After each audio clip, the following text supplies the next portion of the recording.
Okay, we're out here at Malabar Farm. This is the tree from Shawshank Redemption where Red goes up there and finds the rock. Obviously you can see the rock wall is gone and lightning has struck the tree and took a chunk out of it, as you can see. Get a little close, as you see, but the tree is still there.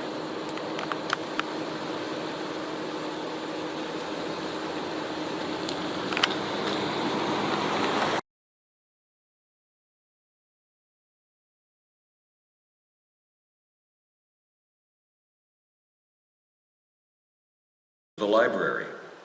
When you're ready, go up the stairs. Originally, the second and third floors of this wing were used as the residence for the deputy warden and his family.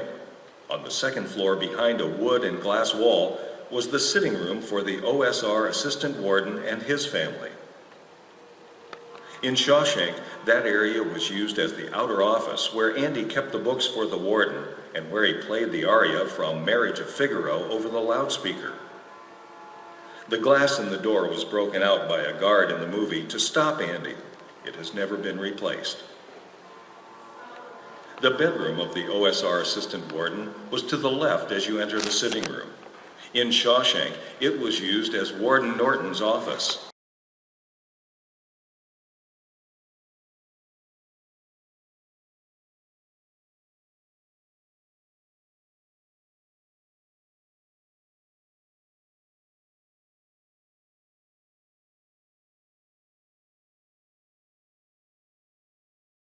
Robbins and Morgan Freeman came to town during the summer of 1993 for the filming of Shawshank Redemption. The entire film was shot in and around Mansfield. Castle Rock contractors built an entire cell block in a downtown warehouse. They constructed this part of the set because they wanted the cells facing each other. The reformatory was used as a backdrop for all the outdoor scenes, and the east and west administrative wings were used for most of the non-cell interior shots.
This is where the shower scene took place in Shawshank. Nothing but cold water in the cells. They had no hot water. They had one big shower area they called the car wash. You know, they would go to maybe twice a week. Just big overhead showers that ran a whole length of a room. They'd go stand under it. You know, they had no hot water in their cells for their coffee or their commissary at night. They had inmate runners that would run pails of water down the range each night at designated times to pour into a cup so they could have instant coffee or make a soup with. Or they would make their own, what they called stingers. They would wire to the light bulb. They had a single light bulb in their cell. And then they would get wire, they'd steal wire from the shop areas or whatever. And to me, it was a little dangerous, but they would wire it up to the light bulb somehow.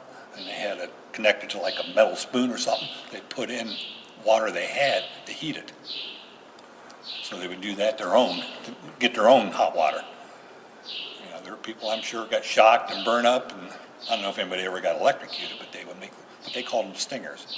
You know, because they only ran hot water usually once a night, each night, certain times. So if they want more than one cup of coffee or soup, you know, they would do their own.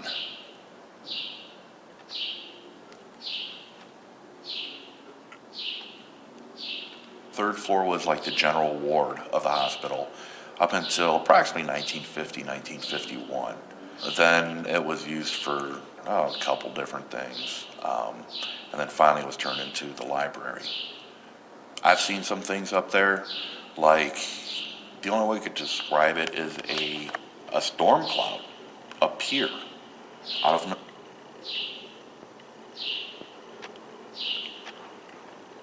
The cell at the end of each range was a guard's room and housed the door-closing mechanism. Each cell had a metal ticket on the rack. Pulling the lever would release all the tickets and cell doors at one time. The doors were opened or closed by turning the crank, which drove the chains the length of the range. The system, although antique now, was state-of-the-art in the 1950s. Some of the inmates liked to play a game of chicken with the closing doors until an inmate lost the game by getting his head caught and crushed.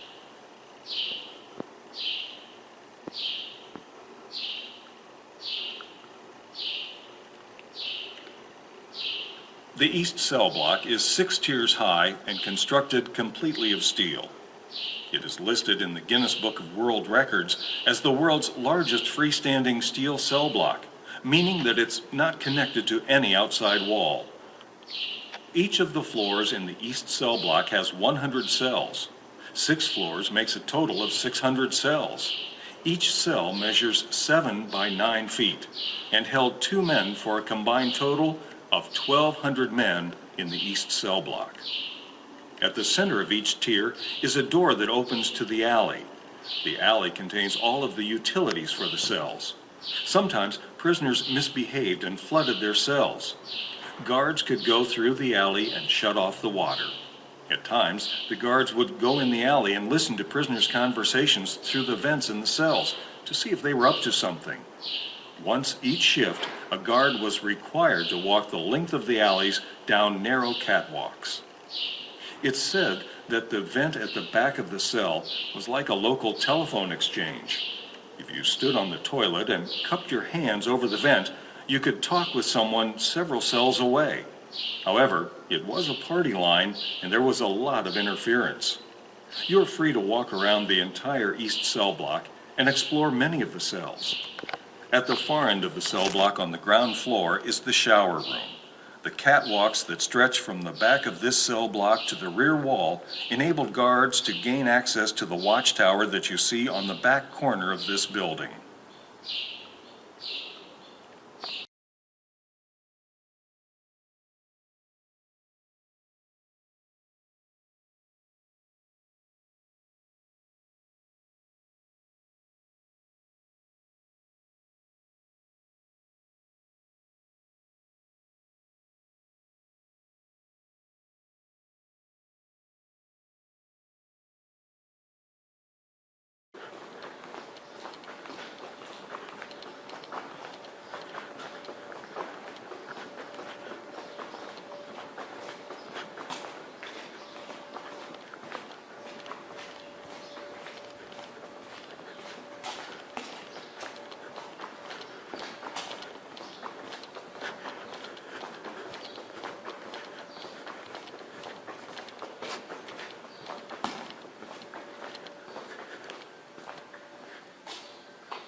This is where the solitary confinement scenes were filmed for Shawshank.